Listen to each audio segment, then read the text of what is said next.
Bienvenue sur Nexus, merci d'être avec nous pour une belle émission. Juste avant de commencer, je vous rappelle tout de suite le dernier magazine Nexus qui est en kiosque, le numéro de mai-juin 2026. On a aussi tous les cafés Nexus pour ceux qui veulent venir créer le monde de demain, faire des débats, faire des cafés philo, faire des ateliers constituants pour réécrire la Constitution. Il y a un petit peu de tout au 14 rue de Patay dans le 13e arrondissement de Paris. On va essayer de mettre des cafés Nexus pour l'année prochaine un petit peu partout. On rentre dans une grande émission aujourd'hui. On va parler d'un cas assez grave, mais on est là pour essayer de comprendre la société, pour essayer de comprendre comment l'État marche. Et là, l'État, on se rend de plus en plus compte avec Martine Donnette qui est ici. Pour ceux qui connaissent notre chaîne, on a fait pas mal d'émissions. Martine Donnette et Claude Diot sont des véritables héros, je le dis dans chaque émission. Ce sont deux personnes qui luttent contre les grandes surfaces qui s'installent illégalement dans toute la France. Ils sont deux personnes à faire. Parce que s'il y avait 25 personnes comme eux, dans toute la France, on n'aurait plus autant d'affaires de corruption sur ces grandes fortunes qui s'installent un petit peu n'importe comment, finalement. On peut le dire après toutes les émissions qu'on a faites. Et donc là, on voulait se spécialiser aujourd'hui sur le cas des représailles, puisque beaucoup de personnes ont peur de parler, ne veulent pas venir à notre micro, alors qu'elles ont essayé de dénoncer de la violence administrative, et l'État, au lieu de dire merci de nous informer de cette corruption, finalement, va les menacer de différentes manières, soit chômage de longue durée, difficulté à retrouver un emploi, RMI, RSA, etc. On vous met dans une difficulté financière. C'est la même chose que pour nous dans les médias libres, quand on dit des choses qui ne plaisent pas, quand on ne pense pas comme il faudrait penser, c'est-à-dire juste quand on dénonce la corruption, finalement, eh bien, on vient avoir des emmerdes financières. C'est-à-dire on a le droit d'exister, mais on va tout faire pour que notre voix ne soit pas entendue. Donc voilà, j'ai fini pour une petite présentation. Nous serons avec Hubert Marty, qui a sorti un livre, Hubert Marty face à l'État profond. C'est un ancien des RG, des renseignements généraux. Et oui, on en parle beaucoup sur cette chaîne, puisqu'ils sont souvent là pour nous embêter, mais il y en a quelques-uns, comme Monsieur Marty, qui ont le courage de pouvoir venir parler après, justement, avoir aussi été embêtés lourdement. J'en ai fini pour ma présentation. Martine Donnette et Claude Diot, bonjour à vous deux. Hubert Marty, bonjour à vous aussi. Bonjour. Martine Donnette, je vous laisse la parole. Sur quoi est-ce que vous voulez commencer aujourd'hui pour parler jusqu'où ça va les représailles? Alors, d'abord, merci de nous donner la parole. Alors, on se bat toujours sur les exploitations illicites et tout ce qui est illégal depuis 1981, à partir du moment où la décentralisation a permis aux maires de délivrer les permis de construire, alors que, en même temps qu'il y avait la décentralisation, il y avait le pouvoir des préfets qui faisait le contrôle de légalité des permis de construire, de voir si rien ne clochait, ou la possibilité de saisir les juges. Mais le pouvoir législatif n'a jamais donné la possibilité aux commerçants et aux artisans de pouvoir saisir les juges contre les permis de construire. Ça a été totalement interdit. Ça fait 40 ans que ça dure. Ça fait 40 ans qu'on réclame l'accès à la justice pour les permis de construire et nous ne l'avons toujours pas. Alors, au fur et à mesure, avec notre livre 418 milliards, nous avons participé à un congrès le 6 mai avec Morad Elatab, qui est aussi connu de la chaîne Nexus. Et au cours de ce congrès, nous avons eu la chance de rencontrer Monsieur Hubert Marty. Et dans son discours de Monsieur Hubert Marty, bon, je ne connaissais absolument pas son histoire. Et ça m'a fait tilt, c'est quand il a parlé de Bérégovoy.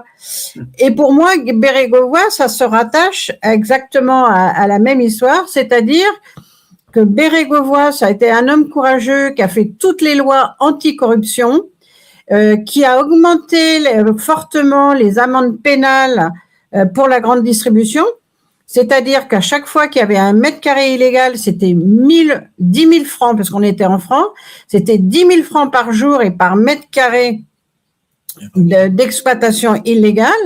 Donc, ça faisait des sommes énormes. C'est pour ça notre livre 418 milliards, on s'est basé sur les amendes pénales et tout ce que nous avons dénoncé à l'administration, au préfet, et que ces amendes n'ont jamais été recherchées alors qu'on avait les preuves matérielles de ces exploitations illicites.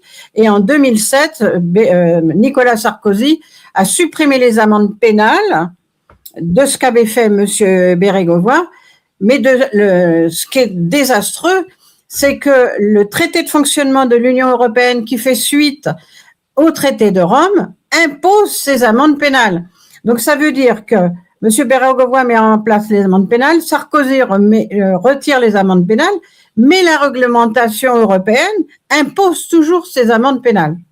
Donc ça, c'est le décor pour en toute franchise, comment on en est arrivé à dénoncer ces 418 milliards. Ouais, voilà. Bon, on va pas rappeler, effectivement. Non, voilà. Donc, avant Pierre Bérégovoy, Martine, il n'y avait pas du coup d'amende pénale. C'est ça que tu nous dis là. Si, il y avait des amendes pénales, mais elles étaient par mètre carré. Bérégovoy les a mis par mètre carré et par jour, c'est-à-dire qu'il a dit que chaque jour était une infraction. Et c'est pour ça qu'on est arrivé à des hommes très, très importants. Et c'est pour ça que normalement, si la loi avait été appliquée, la grande distribution aurait dit je risque beaucoup. Mais ça n'a jamais été appliqué puisqu'il est resté que malheureusement 3 mois en vie après sa loi. Oui, parce que quand Nicolas Sarkozy enlève les amendes pénales, ça veut dire que derrière, une entreprise peut faire n'importe quoi, frauder dans tous les sens. Oui. Et elle ne sera Depuis Nicolas Sarkozy jusqu'en 2026, ils font n'importe quoi. Ils violent les PLU, ils n'ont pas d'autorisation, ça continue. On est dans le même contexte avant la loi. Et puis Michel Sapin, qui aurait dû soutenir la loi de Bérégovoy, on voit bien qu'il a glissé et qu'il n'a pas fait respecter, il n'a pas suivi le précepte de Bérégovoy. Alors, quand j'ai commencé à lire le livre de M. Marty, et je suis rentrée dans le détail, qu'on lui avait supprimé son RSA, mais c'est toujours ce que j'ai dit sur Nexus, moi, pendant que je dénonçais, ils m'ont supprimé le RMI. C'est-à-dire qu'à chaque fois qu'une personne dénonce les magouilles, on est les hommes ou les femmes à abattre. Alors, on les abat.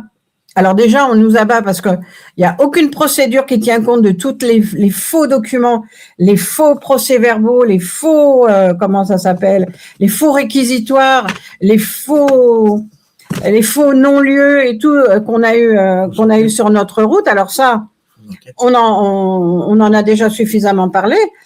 Mais aujourd'hui, ce qu'il faut absolument parler, c'est comment ils font des représailles à toutes les personnes qui dénoncent leur malversation. C'est-à-dire qu'aujourd'hui, on est en danger. Ils nous mettent complètement en danger et la main les mains dans les prédateurs pour pouvoir, parce que c'est les prédateurs qui continuent à prospérer. Hein. C'est pas les gens honnêtes. Avant qu'on donne la parole à Hubert Marty, est-ce que tu peux raconter un cas qui t'a particulièrement choqué de représailles que tu as entendu ? Alors, les représailles, donc, moi, je suis complètement ruinée. J'ai plus de magasin, j'ai plus de maison. Je vais vivre en caravane pendant 12 ans. 12 ans, si j'avais pas eu Monsieur Dio et Madame Dio qui me nourrissent, j'aurais eu absolument, je pouvais, de toute manière, ils poussent les gens au suicide, hein. Parce que quand vous avez des femmes qui se défenestrent parce qu'on leur a supprimé les allocations familiales ou autres, on n'écoute pas suffisamment, mais le procédé est exactement le même.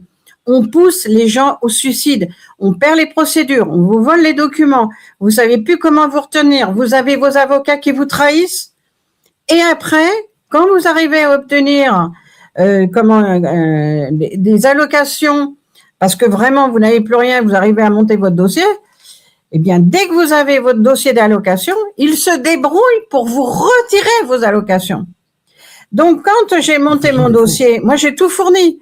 Il fallait une adresse d'hébergement, il fallait ma carte d'identité, il fallait les relevés bancaires, il me fallait mes déclarations d'impôts, il fallait tout. Même si j'ai des déclarations d'impôts à 0 €, à 0 francs, je faisais ma déclaration.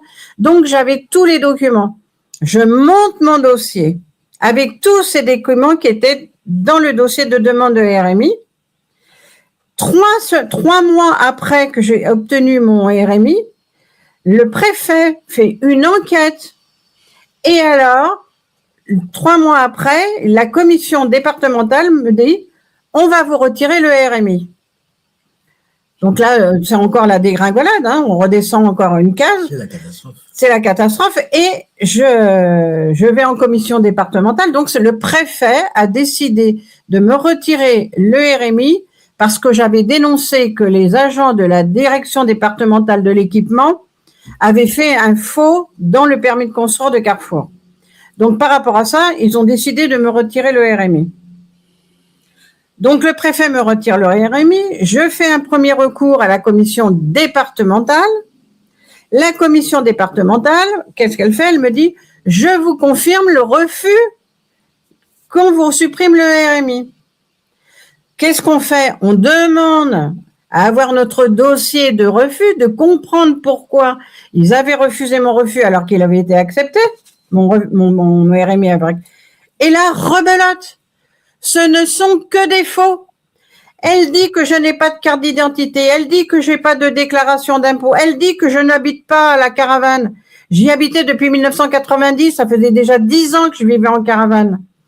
Donc, elle a fait que des faux. Là, on fait un recours en commission nationale. Et la commission nationale, vu tous les documents que j'ai apportés, la preuve contradictoire à tous les mensonges qu'avait fait comment ça s'appelle, l'inspecteur des allocations familiales. C'est les gens assermentés quand même. Hein. Voilà, donc c'est grave. Et donc là, la commission nationale a décidé que le préfet devait me réattribuer le RMI et que le préfet avait fait une erreur de droit. Donc, ça veut dire que c'est des faux, vous dénoncez les faux et après on vous fait des faux et c'est toujours des faux. C'est-à-dire qu'avec l'administration française, avec la justice française, la vérité, les victimes ne peuvent pas démontrer la vérité. Elle n'est jamais prise en compte par les tribunaux. Alors maintenant, la question se pose, comme M. Marty va vous l'expliquer. Qui est-ce qui donne les ordres? Qui est-ce qui donne les ordres pour qu'il vous arrive toute cette misère? Alors, on a la misère des prédateurs qui font des faux, qui vous signent des baux commerciaux sur des permis de construire refusés, et après, pour cacher que leur permis est refusé, on vous vole des pièces à la cour d'appel d'Aix-en-Provence. D'accord? Donc, une fois que les prédateurs, ils vous ont ruiné, ils vous ont expulsé, ils ont récupéré votre magasin, que les tribunaux de commerce vous saisissent la maison, après que vous avez encore affaire au RMI, qu'est-ce qui se passe? Vous avez encore l'inspecteur des allocations familiales qui fait encore défaut. Mais on va où en France, là? Ouais. Hubert Marty? Oui. Ben, écoutez, ce que décrit Madame Denette, c'est la réalité qu'on a en France en façade un état de droit.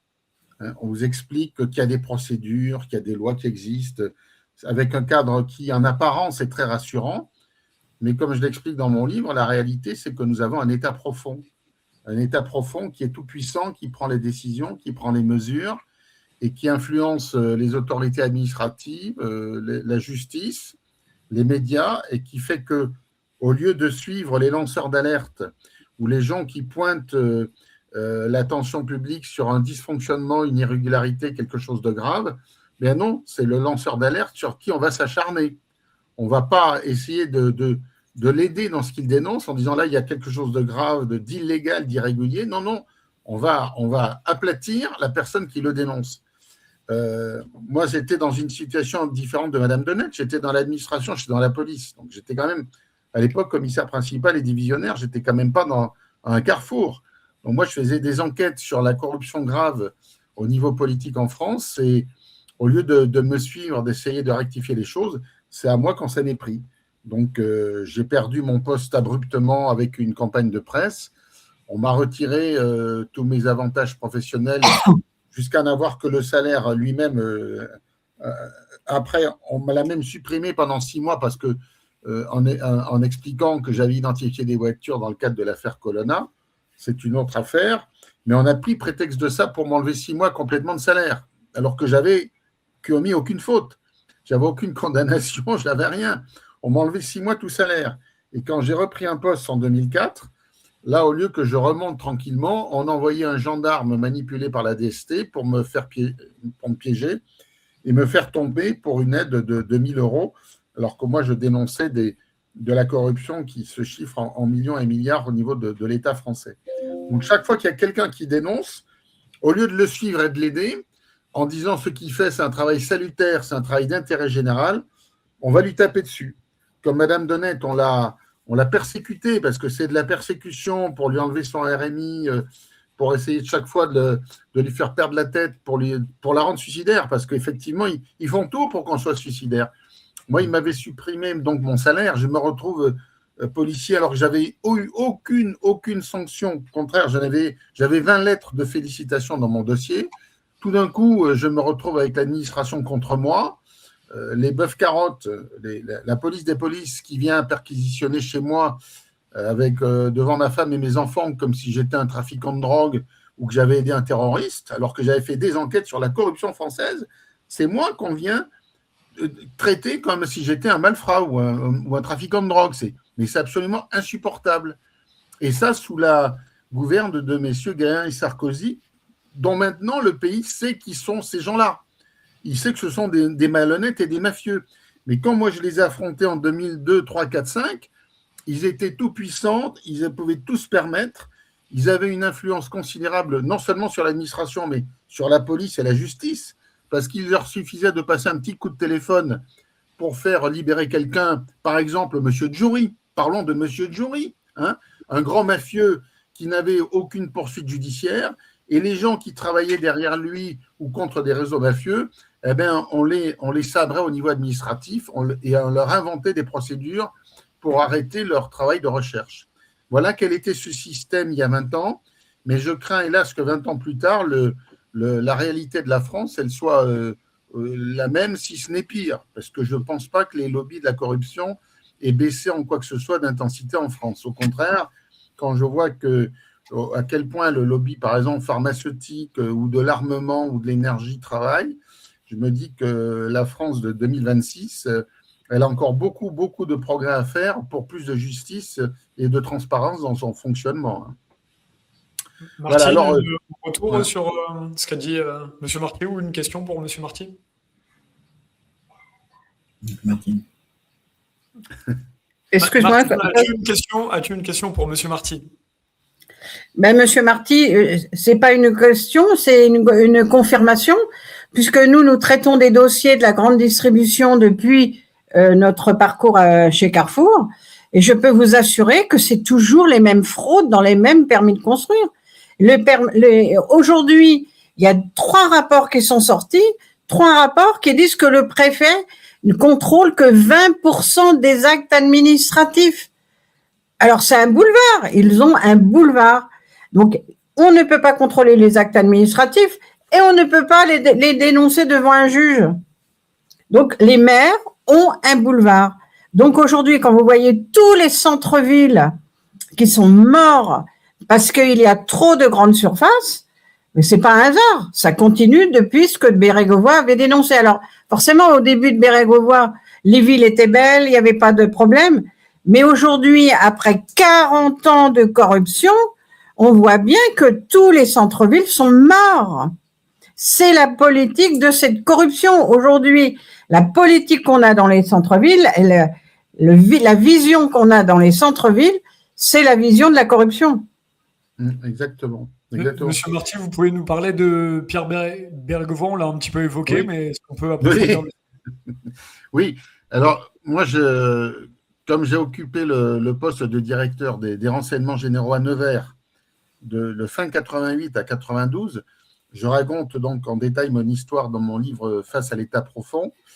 Je me suis rapidement rendu compte de la divergence de réflexion politique et d'attitude entre le clan Mitterrand et puis Bérégovoy et ses quelques amis, à savoir que autour de Mitterrand, il y avait quand même sans arrêt des affairistes, des gens qui privilégiaient la magouille, les arrangements, alors que Bérégovoy voulait avoir une ligne de conduite stricte, morale, en faveur de l'intérêt général.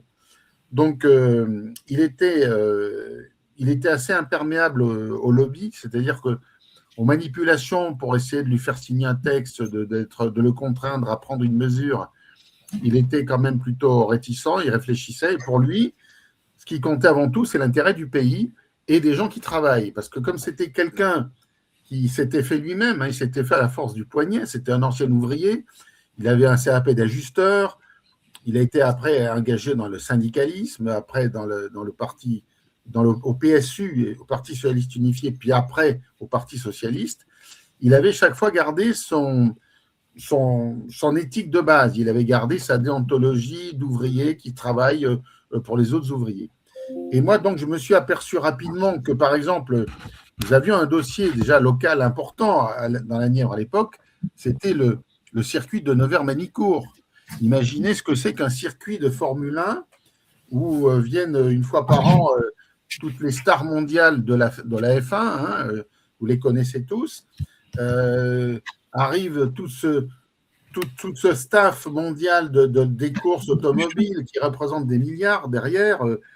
Bérégovoy voyait ça avec une espèce d'appréhension en disant mais c'est le lobby de l'argent, c'est le lobby de la finance, c'est des gens que je n'arrive pas complètement à comprendre. Et que ce soit en tant que ministre des Finances ou ensuite Premier ministre, où il est resté qu'un an Premier ministre, je crois qu'il s'est évertué à mener une politique qui soit favorable au pays et pas au lobby, aux intérêts particuliers. Alors quand il a fait sa fameuse déclaration à l'Assemblée nationale le 8 avril 1992, où il brandit sa feuille en disant j'ai même quelques noms ici ou là qui pourraient livrer en pâture parce que c'est des gens qui trempent dans la corruption. À partir de là. Hein. On ne saura jamais quel nom il y avait sur ce fameux papier, mais c'était à partir de là qu'il a signé son arrêt de mort. Et je raconte dans mon livre comment moi, juste après, on m'a contacté en me disant qu'on préparait quelque chose contre Bérégovoy. Moi, à l'époque, j'ai pensé que c'était une campagne de presse. J'aurais jamais pu imaginer que ça soit une élimination physique comme ça. Mais vous voyez, vous comme moi, nous contestons les grands lobbies, la corruption. On nous a fait 50 misères fiscales, financières, administratives, mais heureusement, nous sommes encore en vie et on peut en parler. Mais des gens comme Robert Boulin, à son époque, ou Bérégovoy, on les a fait taire à jamais parce qu'ils étaient en haut du système. Et quand il y a quelqu'un en haut du système qui dénonce ces choses-là, eh bien, il y a un réflexe d'autodéfense de cette classe politique corrompue qui fait que celui qui les dénonce, eh ben, on doit l'éliminer. Et j'explique bien dans mon livre que ça soit Boulin et puis surtout Bérégovoy, il y a un consensus pour qu'ils disparaissent de la scène. Alors, il avait fait voter une loi le 29 janvier 1993 pour lutter contre la corruption, avec le service central de lutte contre la corruption. À partir du moment où il est mort le 1er mai 1993, ce service a été marginalisé. Ça n'était plus qu'un service de statistique et il n'était plus question de lutter contre la corruption. Ça restait une idée, ça restait un fantasme de Bérégovoy qu'il fallait surtout complètement arrêter. D'où le fait qu'à droite, tout le monde admet ce faux suicide, parce que comme les magouilles, elles concernaient autant le PS que la droite, ça arrangeait tout le monde que Bérégovoy disparaisse de la scène, en disant, voilà, notre empêcheur de voler en rond n'est plus là, donc que la fête continue entre nous. C'est en gros comme ça que ça s'est passé en 1993. Voilà. Ce qui est regrettable, c'est que nous n'avons pas eu un nouvel homme comme M. Bérégovoy. Oui, voilà. Mais avant que vous ayez un ancien ouvrier, un ancien artisan ou un petit fonctionnaire qui a dû travailler pour arriver, qui arrive au poste de Premier ministre, regardez d'où sont issus les premiers ministres depuis 20 ou 30 ans et vous verrez qu'ils sont tous issus ou de l'ENA ou de la haute hiérarchie politique. Hein. Vous n'avez pas de gens qui sont de la base qui deviennent Premier ministre. C'était l'exception. Et justement, c'est une exception qui confirme la règle et qui a fait qu'en disant, ben voilà, qu'on ait mis quelqu'un de la base comme ça à ce niveau-là, ça a été très grave pour l'ensemble du monde politique. Et lui-même, comment ? Finalement, c'est assez édifiant comme cas. On comprend donc que si on voulait renverser ce monde corrompu, ça ne serait pas l'histoire d'une seule personne qui finalement les individus isolés comme ce monsieur Bérégovoy se disparaissent malheureusement tragiquon. Et donc il faudrait peut-être quelque chose de plus collectif qu'une seule personne finalement. Ah bien sûr. Plus l'ampleur de la corruption. Absolument. C'est-à-dire qu'on ne pourra pas changer le système. Vous, Madame Donnette, ou moi, ou quelques autres, c'est peine perdue. Il faut une large prise de conscience. Je le dis à la fin de mon livre, j'explique que si on veut y arriver, ça va être une prise de conscience générale, que cette corruption, elle nous coûte au bas mot 130 milliards, voire 150 milliards par an. Excusez-moi, mais c'est plus que la DZ Mafia ou les trafiquants de drogue dont on vous parle tous les jours. Ça, c'est très bien. On est encore dans le fait divers. Mais globalement, cette corruption, elle s'exerce à travers l'État et à travers toutes les collectivités locales, départements, communes, régions dont parle Madame Denette, à travers des arrangements, des petits arrangements entre amis, des exceptions, la loi qu'on n'applique pas. Et ceux qui dénoncent la non-application de la loi, mais c'est eux qui sont exposés, comme Madame Denette et d'autres. On tape sur eux et pas sur les gens qui finalement font leurs illégalités en façade. Parce qu'à la limite, ils ne se cachent même plus. Hein, ces grandes surfaces, elles fonctionnent, elles ne ferment pas. Et si on va leur dire, on va vous fermer parce que vous êtes en situation irrégulière, ils vont brandir, je vais supprimer 500 emplois. Sans voir que derrière, un emploi de grande surface, on supprime 7 ou 8 autour. Alors, un emploi chez Carrefour ou chez Auchan fait qu'autour de lui, il y a des artisans, des producteurs, des agriculteurs qui n'existent plus parce qu'on va acheter les grands produits manufacturés en Chine et le reste au Mercosur, parce que le Mercosur commence à nous envahir avec la viande de mauvaise qualité et tous les produits OGM, etc. Voilà. Donc, c'est une prise de conscience collective. C'est pas que... Nous, on essaye de réveiller la masse, de dire bougez, faites quelque chose, aidez-nous. Mais on est juste des levains, hein. On est juste des essayeurs, on essaie de faire bouger les choses. Tant que les gens ne se lèveront pas en masse, ça ne changera pas. Alors, par exemple, ce n'est pas l'élection de 2027 qui va changer les choses. Je suis désolé de le dire, mais c'est encore une utopie de plus. Surtout quand on voit qu'ils essayent de nous recréer encore une fausse pandémie pour faire peur. On va encore vous dire distanciation, ne vous retrouvez plus, prenez le café comme si, ou allez vous faire vacciner. On se rend compte que l'État profond qui est au cœur de la corruption mondiale, il essaye de reprendre le contrôle des esprits. Parce que finalement, la guerre en Ukraine, peut-être, ça fait plus peur. La guerre en Iran, ça fait plus peur. Donc, il faut créer une nouvelle peur. Et là, comme par enchantement, on a un nouveau virus qui va faire que les gens vont être terrorisés, rester chez eux, ne bougez plus. Voilà. Quand un État est corrompu, hein, il accentue la corruption et il accentue la mainmise sur les esprits. C'est comme ça que fonctionnait le nazisme ou Staline. Hein. On fait peur et on manipule les masses avec une contrainte de plus en plus forte. Et alors là, il y a des gros doutes, énormes doutes sur l'affaire Bérégovoy qui peuvent paraître assez évidents, mais comment est-ce qu'on peut être sûr ou plus certain, effectivement Si vous lisez mon livre, je crois que vous serez convaincu. Parce que moi, je l'explique dans mon livre que 2 jours après sa mort, j'étais en poste au Gabon, à Libreville, et Omar Bongo, le président du Gabon, qui savait quasiment tout des secrets de la politique française, il a demandé à me parler, donc il m'a téléphoné, et puis il m'a dit qu'il n'y avait aucun doute que Bérégovoy avait été tué par Mitterrand et son entourage. Tout le monde, à l'époque, personne ne pouvait remettre en cause la théorie du suicide, mais vous verrez dans mon livre, je publie la photo de la découverte de son corps. Vous avez dans mon livre. Je suis le seul détenteur de la planche photographique de la découverte de Bérégovoy. Il n'y a personne d'autre là, par moi. Et quand vous voyez la photo sur son brancard, vous voyez bien qu'il a sa tête qui est intacte. On lui met un bandage autour de la tête. Donc, il n'a jamais reçu une balle de 357 Magnum de son garde du corps. Son garde du corps, il avait un 357 Magnum comme moi. Quand j'étais en police, j'avais un 357 Magnum. C'est une arme très puissante qui fait énormément de dégâts. Et si c'était suicidé avec cette arme, la tête aurait volé en éclats, complètement. Alors moi, j'ai retrouvé les photos, les pompiers, les médecins de l'hôpital. J'ai discuté avec les médecins de l'hôpital qui m'ont parlé de la radio, qui m'ont parlé de comment s'est passé son faux sauvetage. En fait, on a tout fait pour ne pas le sauver, parce qu'il était impératif qu'il soit transféré à Paris. On ne voulait pas qu'il reste à Nevers. Je explique bien dans mon livre. Il fallait qu'il parte au Val-de-Grâce, parce qu'au Val-de-Grâce, c'est une enceinte militaire où tout est classifié secret défense. Et dans l'hélicoptère, il est parti avec ses radios, avec ses analyses et ses radios qu'on n'a jamais retrouvées. Moi, j'ai retrouvé les médecins radiologues qui, en 2001, quand j'ai fait mon enquête, m'ont expliqué clairement ce qu'il y avait sur la radiographie du crâne de Bérégovoy, elle est en contradiction totale avec ce que nous donne la version officielle, qui se serait suicidé avec un 357 Magnum. Qui plus est, moi, quand j'ai fait une enquête, j'ai retrouvé des témoins visuels, des 3 jeunes qui ont vu l'équipe qui a été chargée de suicider Bérégovoy. J'ai vu ces gens-là, j'en parle dans mon livre.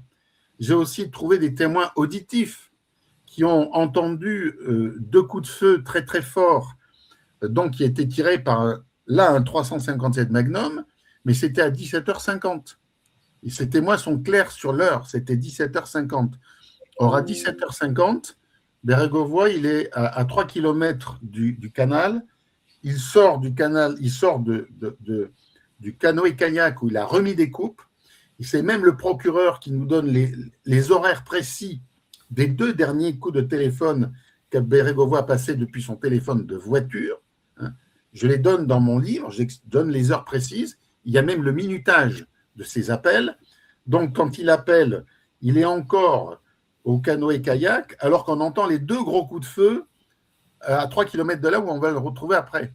Ce qui fait que, comme j'explique, le garde du corps, il avait été obligé de remettre son arme à l'équipe qui était chargée d'attendre Bérégovoy. On tire les 2 coups de feu. Quand il arrive tout seul, alors il arrive, comme j'explique, il arrive en toute sécurité avec un brin de muguet et en mâchant un chewing-gum. Excusez-moi, mais est-ce que vous croyez que quelqu'un qui va se suicider arrive avec un brin de muguet et du chewing-gum? Et vous avez un film qui existe sur les dernières images télévisées de Bérégovoy. Vous le voyez en train de remettre les coupes. Et vous voyez quelqu'un qui est tout à fait serein, qui est tranquille, qui n'est pas le moins du monde inquiet. Excusez-moi, quand vous avez été Premier ministre, si vous allez vous suicider, je crois que vous devrez être dans une véritable dépression, ce qui était totalement faux, complètement faux. Moi, j'ai vu tous les gens qui ont vu Bérégovoy les derniers jours, y compris son notaire et même sa femme. Moi, j'ai discuté avec sa femme, avec la femme de Bérégovoy. J'ai discuté avec mon équipe, qui l'a vu le matin. Ils m'ont tous dit que c'était un homme qui avait des projets. Il voulait faire des conférences sur l'économie avec son homologue allemand de l'économie, le ministre économie allemand. Il avait dit à un de mes inspecteurs, discuter avec mon garde du corps parce que je vais faire venir des hautes personnalités à Nevers, on va faire des colloques sur l'économie, on va faire des conférences. Rien du tout de quelqu'un qui va se suicider. Et en outre, il ne faut pas oublier le plus important, c'est que Bérégovoy, je pense, préparait sa candidature à la présidentielle de 1995. Il avait créé un petit mouvement politique qu'il appelait Alliance pour le progrès. Il voulait s'extirper du Parti socialiste parce qu'il avait compris que le PS était aussi une machine à corruption, comme tous les autres partis. Il y avait la Sagesse, il y avait Urbain Graco, il y avait tous les scandales de financement politique. Donc, il voulait s'en sortir de cette histoire. D'ailleurs, en 90, au congrès de Rennes du Parti socialiste, Bérégovoy n'a signé aucune motion. Il a été complètement en dehors de tous les groupes socialistes qui s'étaient créés à ce moment-là. Donc, il envisageait de faire un mouvement apolitique, rassemblant les gens comme lui qui voulaient un peu lutter pour moraliser la vie politique et financière. Et c'est pour ça qu'il en est mort. Et que le suicide, quand vous regardez toutes les preuves que j'amène, il n'y a aucun suicide. Il y a une exécution en bonne et due forme. Et d'ailleurs, depuis que mon livre est sorti, je n'ai pas eu une attaque, pas une contestation, rien du tout. Mais s'ils veulent venir, moi, je suis prêt à échanger mes arguments, mon enquête face à mes contradicteurs. Et quand j'ai amené mon enquête au directeur des renseignements généraux, Yves Bertrand, il a été scotché. Il m'a dit c'est une bombe, je ne peux rien en faire. Et je n'en ferai rien. Parce qu'il était dans le système, il ne pouvait pas contredire le système. Je rappelle quand même que Bertrand, le directeur d'IRG, pour qui j'avais fourni des enquêtes sur la corruption, on l'a trouvé mort chez lui un matin, sans qu'on ait vraiment éclairci les conditions de sa mort. Il est mort brutalement. Sa compagne avec qui il avait se marier, il l'avait encore eu au téléphone la veille au soir, il avait dit le lendemain, on le retrouve mort chez lui, sans qu'il y ait eu la moindre enquête. Parce que c'est toujours classique, quand les gens gêneurs, on les fait disparaître, il n'y a pas d'enquête. Et regardez sur Bérégovoy, vous n'avez aucune enquête. Il n'y a eu aucune enquête sur Bérégovoy. La seule enquête qui a été faite, c'est la mienne. Sinon, il n'y a rien. Sa famille n'a même pas eu les résultats de l'autopsie. Quand même. Même pas eu les résultats de l'autopsie. Sa femme a toujours demandé à Mitterrand qu'elle lui donne le résultat de l'autopsie. Elle ne l'a jamais eu. et pour qu'elle n'insiste plus, en septembre 93, on lui a donné un siège au Conseil économique et social en lui disant, écoutez, vous avez un petit poste tranquille là, à 3 ou 4 000 euros par mois, donc ne bougez plus, vous oubliez tout ça. Vous oubliez. Parce qu'il faut voir une chose, c'est que tous les gens qui sont victimes de corruption, qu'on abat, systématiquement, les familles, les proches sont l'objet de pression, de menaces, et souvent ils sont achetés. On leur propose beaucoup d'argent en échange de l'abandon de toute action judiciaire. Ça s'est fait pour beaucoup, et une des rares familles qui a refusé, c'est la famille Boulin. Regardez, la famille Boulin se bat depuis 1979 pour continuer l'enquête. Et moi, je suis en lien régulier avec Fabienne Boulin. Et ils ont réussi à faire remettre le dossier de la mort de Robert Boulin dans le pôle des affaires non classées, le pôle des cold cases à Nanterre. Mais c'est pour ça que c'est très difficile d'enquêter sur les morts issues de la corruption, les morts provoquées par l'état profond, parce que les familles sont elles-mêmes traumatisées. Vous savez ce que vous avez comme pression, Madame Tonnette. Moi, j'ai subi des pressions, mais tous les gens autour des gens qui sont morts, tués comme ça, ils ont aussi des menaces assez graves. On n'est pas dans des petits joueurs, là. On est dans des gens très graves. On est dans de la grande criminalité politique. C'est très intéressant comme sujet. Merci d'avoir explicité. C'est vraiment, il faut qu'on puisse regarder votre livre pour approfondir, puisque là, effectivement, c'est une affaire qui, en plus, on se dit, c'est quelqu'un qui est tombé, mine de rien, dans l'histoire. J'ai des petits soucis avec ma caméra. Désolé, Martine, est-ce que tu peux continuer? Qu'est-ce que tu en penses, du coup, de cette histoire-là? C'est quelque chose... Alors, d'abord, je remercie Monsieur Marty, mais depuis le départ, donc ça fait 93, ça fait 32 ans que je porte au nu Bérégovoy, parce que c'était vraiment l'homme qui avait compris la corruption, tout. Et puis alors en plus, ce qu'il y a de mieux, c'est que ces élus politiques corrompus, ils ont un dédain vis-à-vis du peuple. C'est ça, ils sont dédaigneux. Complet. Oui. Dédaigneux, ils se foutent. Quand vous dites ça, ils vous regardent d'un air de dire mais quelle conne qu'elle raconte ça, mais quelle voilà. On est des gueux pour eux. Alors ce que je vais dire, c'est que on a rencontré un autre homme, c'était Monsieur Jean-Paul Charrier. Lui, il faisait partie de la droite. Un élu du Loiret. Du Loiret. Et c'était aussi, voilà, c'était un homme aussi super. Et on a eu la chance de rencontrer. Au départ, il voulait nous recevoir 5 minutes, mais après, au bout d'une heure, on n'était toujours pas sorti de son bureau. Et il me dit, mais de toute manière, vous ne nous l'auriez pas raconté. Vous n'auriez pas apporté les preuves. Il a dit, vous m'auriez pas apporté les preuves de cette corruption. Jamais j'aurais pensé que c'était possible. Et malheureusement, donc, on avait perdu Monsieur Bérégovoy et on perd Monsieur Charrier 6 mois après d'un cancer généralisé. Donc, on n'a pas eu de chance. Et depuis, on n'a jamais retrouvé un homme politique capable de dénoncer le système. Il y en avait un, Madame Donnette. Il y en avait un, il s'appelait Olivier Marlex.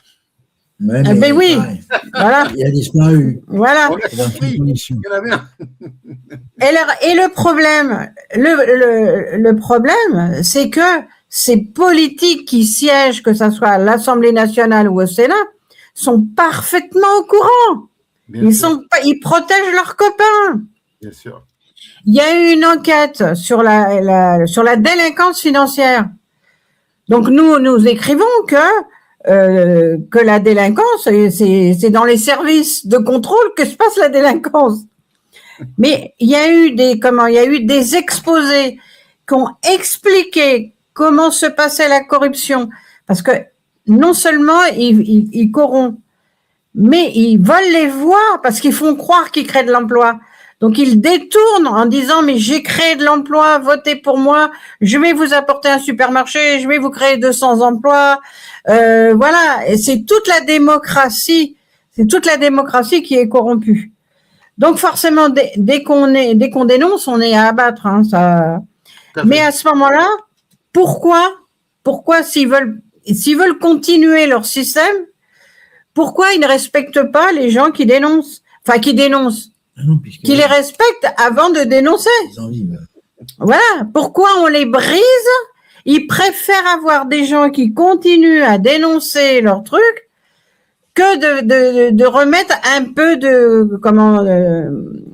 démocratie, un peu. C'est pour ça que quand il y a eu les gilets jaunes et que les gilets jaunes veulent participer aux conseils municipaux, mais c'est un non-sens. Jamais ils donneront le référendum, jamais ils donneront la possibilité aux gens de parler.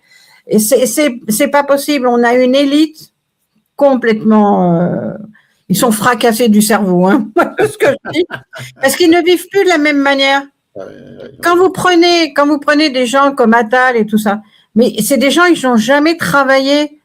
Ils savent pas ce que c'est créer une entreprise, ils savent pas ce que c'est de gérer, comment on fait bien son travail pour avoir des clients, comment on fait pour les garder, comment on veut faire prospérer son commerce, ils saccagent tout. La famille. Et ils saccagent aussi, on va parler un petit peu aussi, ils saccagent aussi, ils ont tout saccagé la paysannerie, ils ont fait exactement la même chose.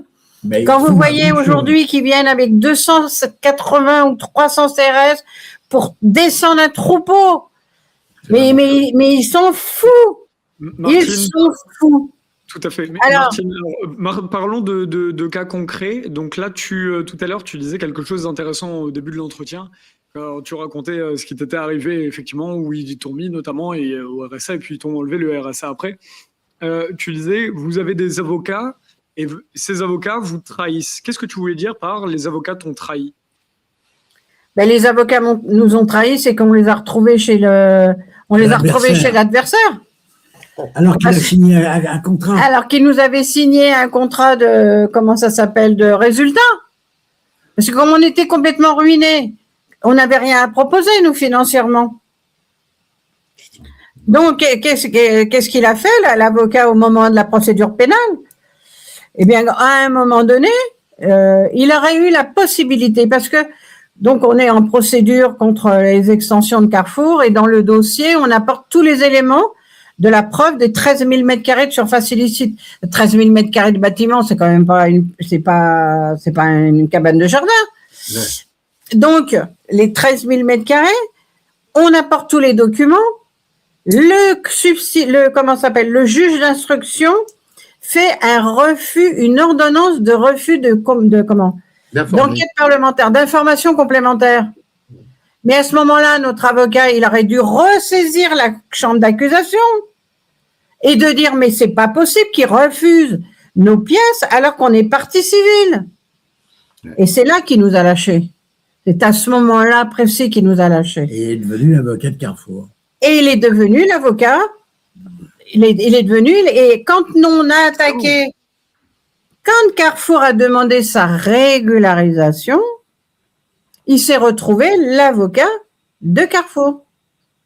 Donc là, on a dit, bon, là, c'est même plus la peine. C'est impossible. Est-ce que ça pouvait être, parce que, alors, en tant que journaliste, je pose la question de l'autre côté, est-ce qu'il a pu se rendre compte, finalement, il s'est dit non, ça me semble plus juste, ou est-ce que c'est probablement une histoire d'argent? Comment vous voyez c'est une histoire d'argent. Hein. Ça ne peut qu'être une quand il y a un zéro et puis qu'il y a des... il n'y a pas de zéro, il y a un devant plusieurs zéros, je ne sais pas, je n'étais pas là comment ça s'est passé. Hein. Mais tout ce que je sais, c'est que je l'ai retrouvé en face de nous. Donc, il avait tout notre dossier. L'erreur déontologique. Déontologiquement. Bien sûr. Normalement, ce n'est pas possible qu'un avocat lâche ses clients pour aller en face de lui. Normalement, au niveau déontologique, c'est interdit de faire ce qu'il a fait. Mais quand vous avez ruiné et qu'ils vous ont primé le RMI, vous êtes ailleurs. Hein. Vous êtes dans une situation, vous ne pouvez plus rien faire. Vous êtes ailleurs. Vous pouvez plus pensez à vous suicider, vous pensez à picoler, vous pensez à... Voilà. Ouais. Il faut se remettre dans le contexte. Hein. Tout à fait. C'était le cas de Mme Denette. Oui, bien sûr. Bon, elle a bien réagi après parce que. Après, vous faites un infarctus, après, vous êtes malade, enfin bref, c'est inhumain. Ce qu'ils vous font subir, parce que eux, ils agissent, ils sont contre vous. Ils ont des avocats d'affaires de multinationales en face d'un simple particulier. Mais je ne sais pas si vous voyez la balance. Hein. Bien sûr, bien sûr. La balance, elle est impossible. Tout à fait, Martine. Revenons sur un propos que vous aviez dit quand on s'est rencontrés tout à l'heure hors caméra. On n'avait pas commencé l'enregistrement. Monsieur Marty, vous avez dit, oui. Bérégovoy trouvait que le monde politique, et notamment même le Parti socialiste, était extrêmement corrompu, trop corrompu pour faire quoi que ce soit. C'est une phrase très très forte. Ben oui, et Soulé, je le tiens un peu des bribes qui sont arrivées de son entourage, et je raconte dans mon livre qu'il n'avait plus du tout confiance dans son téléphone de voiture. Il savait qu'il était suivi depuis un an par une équipe. Alors, je raconte dans mon livre qu'entre le moment où il est Premier ministre, il fait sa déclaration anticorruption le 8 avril 92 et sa mort le 1er mai 93, autour de lui, j'ai retrouvé 7 cambriolages, 7 à 8 cambriolages, donc, dont le mien. Ça démarre chez moi. On m'a cambriolé ma villa. J'étais parti 3 jours avec ma femme et mes enfants. Et là, on m'appelle en me disant il y a eu un cambriolage dans ta villa. Et après, quand j'ai enquêté sur l'affaire Bérégovoy en 2001, j'ai enquêté en 2001, donc 8 ans après sa mort. J'ai retrouvé plusieurs autres cambriolages autour de lui. Donc, il y a eu son attachée de presse, Sylvie Maligorne, qui a été cambriolée le 4 janvier 1993. On a cambriolé sa villa en Normandie, à Bérégovoy. On a cambriolé son photographe à la mairie. On a cambriolé son coffre-fort à l'Assemblée nationale. Excusez-moi, mais il y a une équipe. Bah oui, mais il y a une équipe. Attendez, il y a une équipe début mars 1993. Il est Premier ministre. Il y a une équipe qui va la nuit, qui entre dans l'Assemblée nationale et qui va casser le coffre-fort pour récupérer sa déclaration de patrimoine, parce qu'on pensait qu'il avait caché des documents dans son coffre-fort à l'Assemblée nationale. Vous imaginez, c'est quand même pas rien. Et le dernier cambriolage que j'ai retrouvé, c'est celui de son notaire à Nevers. Alors, son notaire, il a été cambriolé de la nuit du 15 au 16 avril 93. J'en parle dans mon livre. Quand moi, j'ai appris ce cambriolage, je suis allé au commissariat voir le dossier. Et quand j'ai vu les photos du notaire de Bérégovoy et mon cambriolage à moi, j'ai compris que c'était absolument les mêmes personnes. C'était la même équipe.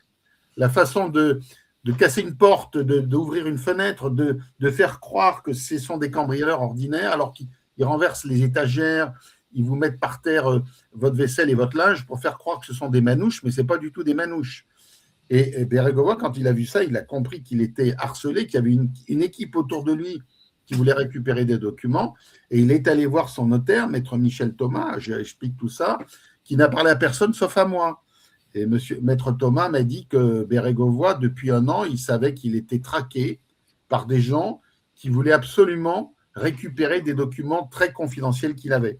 Alors moi, je pense que ce qu'il avait, c'était des noms, des numéros de compte, des sommes de toute la classe politique française, de droite comme de gauche, qui avait été arrosée par, on a parlé tout à l'heure, l'histoire du Crédit Lyonnais, c'est quand même 140 milliards qui disparaissent, le Crédit Lyonnais, c'est les frégates de Taïwan, c'est l'affaire Elf, en début 90, des affaires, il y en a un paquet, il y en a beaucoup.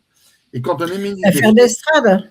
Oui, l'affaire d'Estrade, l'affaire aussi de Tragère, je ne sais pas si vous avez entendu parler de René Tragère, qui est un type très important aussi, qui était dans toutes ces affaires. Quand on est ministre des Finances pendant 6 ans à cette époque, on en a des éléments, hein. On en a des preuves, on en a des choses secrètes. Et bien, je pense que Bérégovoy avait gardé tout ça. Alors, je pense qu'il a dû faire pression pour être nommé Premier ministre après Édith Cresson. Moi, je pense qu'il a dit à Mitterrand, à son entourage, vous savez, j'ai accumulé beaucoup de choses, je ne dis rien, mais ça serait bien que ça soit mon tour, parce qu'après Michel Rocard, il pensait que ça allait être lui qui était Premier ministre. Et or, on nomme Édith Cresson à la place de Rocard. Et moi, j'explique que, étant à Nevers et voyant Bérégovoy toutes les semaines, il est revenu complètement furieux en expliquant qu'il pensait que c'était son tour d'être Premier ministre. Et il est arrivé un an après.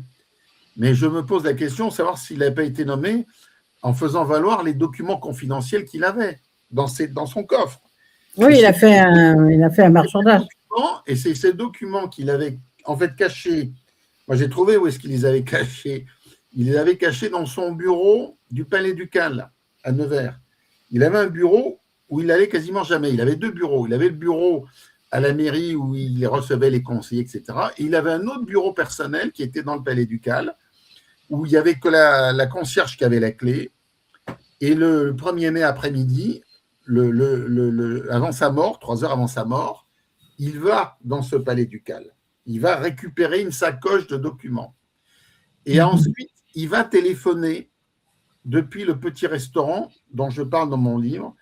Et au téléphone, je sais que le restaurateur écoutait, il entendait les conversations. Il m'a expliqué que Bérégovoy était en train de se disputer avec des éléphants du Parti socialiste. Il s'était disputé avec Monroy, avec Fabius, avec quelques autres, et qui lui disaient « Mais arrête !»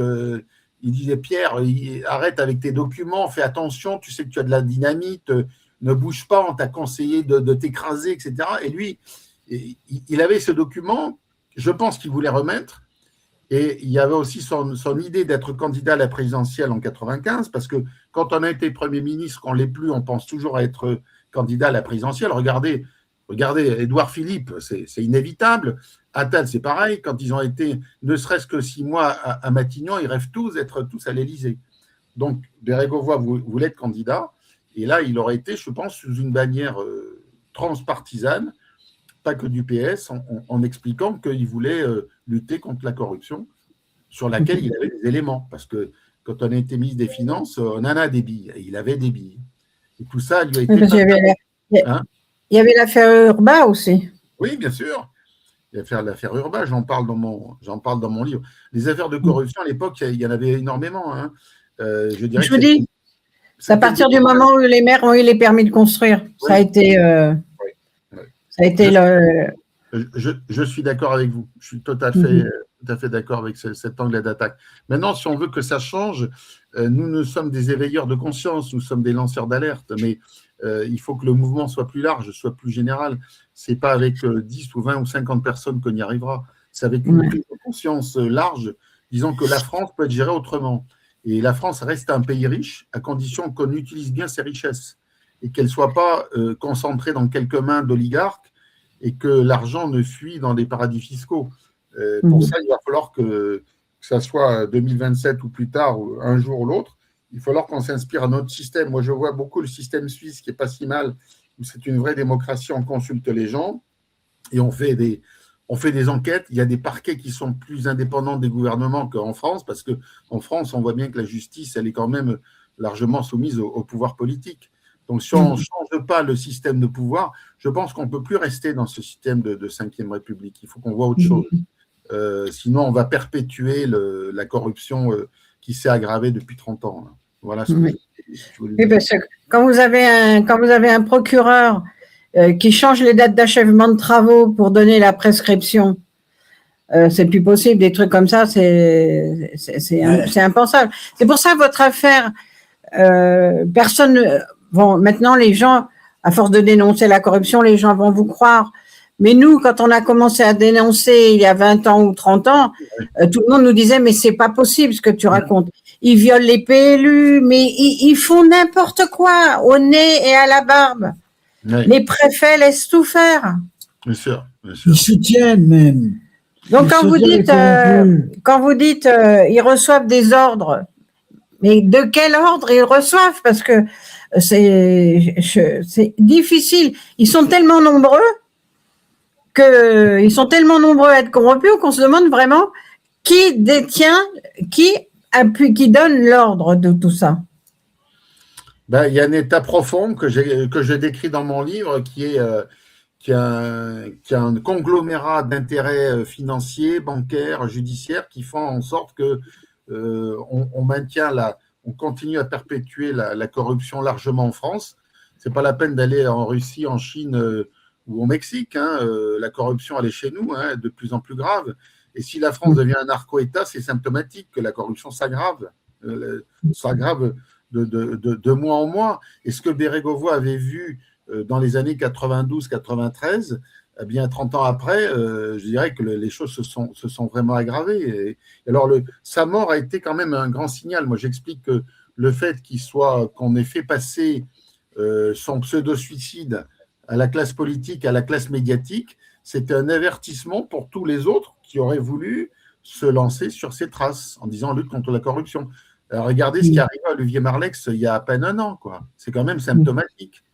Encore un député actif qui veut mettre de la transparence sur certains dossiers et qu'on retrouve pendu sans qu'il y ait une enquête vraiment sérieuse. Et la famille ne bouge pas trop parce que, comme je l'explique, chaque fois qu'il y a un élu ou un responsable qui lutte contre la corruption, on l'élimine et on achète la famille, on fait pression sur ses proches pour qu'il n'y ait pas d'enquête ouverte. C'est un classique. Hein. C'est un classique. Mais quand vous parlez d'Olivier Marleix, ce qui est désagréable, ce qui est regrettable, c'est qu'il n'a pas pu s'entourer au moins d'une vingtaine de députés pour le soutenir. Parce que là encore, il est tout seul. Ah, bien sûr. Il était tout seul.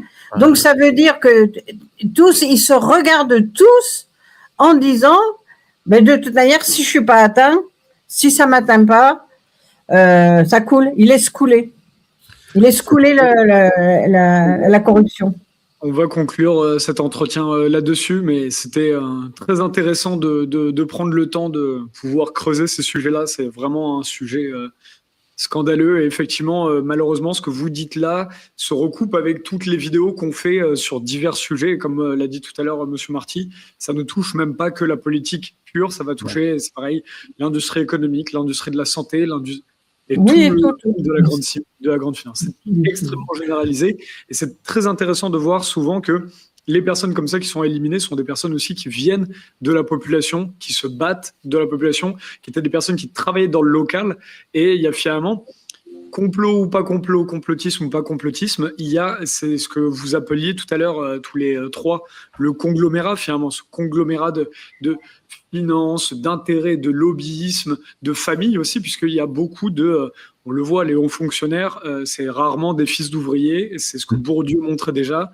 C'est donc il y a vraiment tout cet ensemble sociologique qui fait que c'est un petit monde qui se protège de riches, d'héritages, d'héritiers, qui se protègent les uns les autres. C'est là où c'est très intéressant de voir Bérégovoy qui était le tourneur-fraiseur ou ajusteur, voilà, qui était un ouvrier qui commence en bas de l'échelle et qui finit cadre, qui finit maire, qui finit député, ministre, etc. Donc voilà, bon, ça donne beaucoup de pistes pour de futures vidéos et je pense qu'on en refera énormément. On a fait beaucoup de vidéos avec Martine Donnette, on va continuer à en faire tout le temps pour continuer à parler de ces affaires-là, notamment là on a dérivé par rapport à nos sujets des grandes surfaces qui s'installent également, mais non, puisqu'il y a encore sur les représailles, on va avoir des dizaines et des dizaines de cas si les gens veulent bien parler des représailles qui les touchent. Et voilà, il y a énormément de sujets à faire avec Monsieur Marty. C'est le moment de faire un appel, Romain. Faites un appel qu'on ait des gens qui ont subi des représailles pour montrer que c'est divers. Comment nous on a vu on a connu un gars qui travaillait à la DDE qui s'est retrouvé avec des coups de scalpel comment on appelle ça, de Stanley dans le caniveau. D'accord.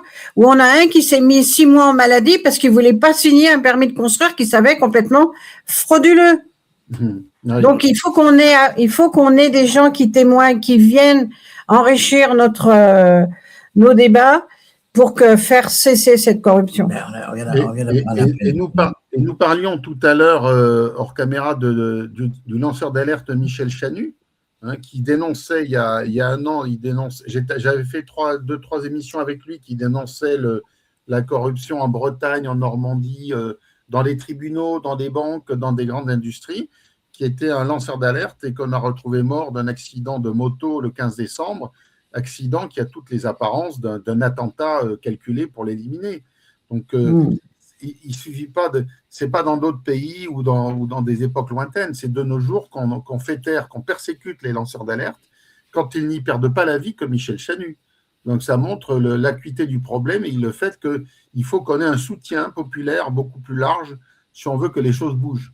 Et il faut remercier des médias comme Nexus et d'autres qui nous donnent la parole pour essayer de faire bouger les choses et que les gens s'éveillent et dire assez avec ce système, parce que ce système, il porte préjudice à tout le monde.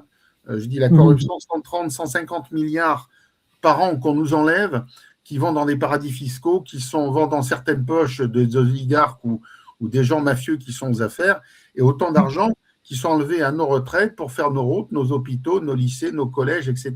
Donc, l'argent là, il suffit que le peuple reprenne possession et on vivra tous mieux. Et tant pis si on doit mettre quelques bonnes têtes en prison, mais je crois que leur place est plutôt en prison qu'à la tête de certains conseils d'administration. Voilà. Et pour conclure ce bel entretien, et merci encore à vous trois d'avoir pris le temps, pour conclure là-dessus, moi je le vois bien dans le monde associatif, on a énormément de personnes qui ne nous rejoignent pas parce qu'à chaque fois l'argument c'est « Ah, je peux pas, je n'ai pas le temps ». Donc en fait l'État c'est aussi très bien organiser le monde du travail pour faire en sorte que les gens n'aient pas de temps aujourd'hui. Quand tu as des enfants en plus à côté, que tu as ton CDI, que tu dois survivre, est très compliqué pour les Français en 2026, alors que pourtant on produit en 1 heure ce qu'on produisait dans les années 60. Donc il y a des trucs complètement invraisemblables à notre époque, mais qui font que les gens ne s'investissent pas. Donc il y a beaucoup de gens qui comprennent les sujets qu'on dit là, énormément par rapport à il y a 10 ans, c'est phénoménal. Quand je parlais de politique il y a 15 ans, il n'y avait rien. Voilà, le niveau de conscience politique n'avait rien à voir avec aujourd'hui. Donc aujourd'hui, les gens comprennent. C'est juste qu'ils n'ont tellement pas d'exemples près de chez eux de personnes qui agissent que les personnes préfèrent ne pas agir. Donc il y a tout un modèle de société à repenser. Ça n'est pas juste « oh, il faut que les gens comprennent ». Il faut aussi qu'on se donne des exemples de comment est-ce qu'on peut passer à l'action, comme ce que font Martine Donnette et Claude Diot, qui est vraiment phénoménal. C'est pour ça qu'on essaie autant de leur ouvrir le micro, puisqu'ils arrivent à montrer ce qu'avec une association de 2 personnes, on est capable de faire. Bien. Donc voilà, merci encore à vous 3 d'avoir pris le temps pour aujourd'hui. J'ai plus de voix pour. Mais maintenant on est 3, hein. Après j'espère qu'on sera 4, 5. Voilà. Et mon livre Face à l'état profond, pour ceux que la compréhension de l'état profond et comment les mécanismes de meurtre politique agissent, j'explique ça dans mon tome 1. Et dans 2-3 mois, il y aura le tome 2 et le tome 3 qui suivront assez rapidement. Voilà. Voilà. Et j'ai un site, hubertmarty.fr. Oui, très bien. Donc, les gens peuvent le voir à l'écran. Et maintenant, le livre de Martine Donnette et Claude Diot, 418 milliards, la fraude de la grande distribution, avec la complicité des élus et de l'administration. On rappelle qu'ils ont fait notamment condamner Bruno Le Maire quand il était ministre de l'économie pour ne pas faire son travail. Donc voilà, merci à tous. Je vous rappelle aussi Café Nexus, évidemment, on n'oublie pas les petits rendez-vous. D'ailleurs, il y a cette vidéo va sûrement passer en juin, donc, mais le 6 juin, si ça passe avant, le 6 juin, il y a les 1 an du Café Nexus, où les gens, justement, de manière organique, viennent essayer de créer le monde de demain, de faire des ateliers de réflexion, de débat, de comment est-ce qu'on peut vivre dans une ère plus cohérente. C'est tous les premiers samedis du mois, 14h, 18h, 14 rue de Pâté, et le dernier magazine Nexus, et en kiosque près de chez vous. Merci encore à vous 3, à bientôt. Et à bientôt pour une prochaine émission avec Hubert Marty. Merci beaucoup.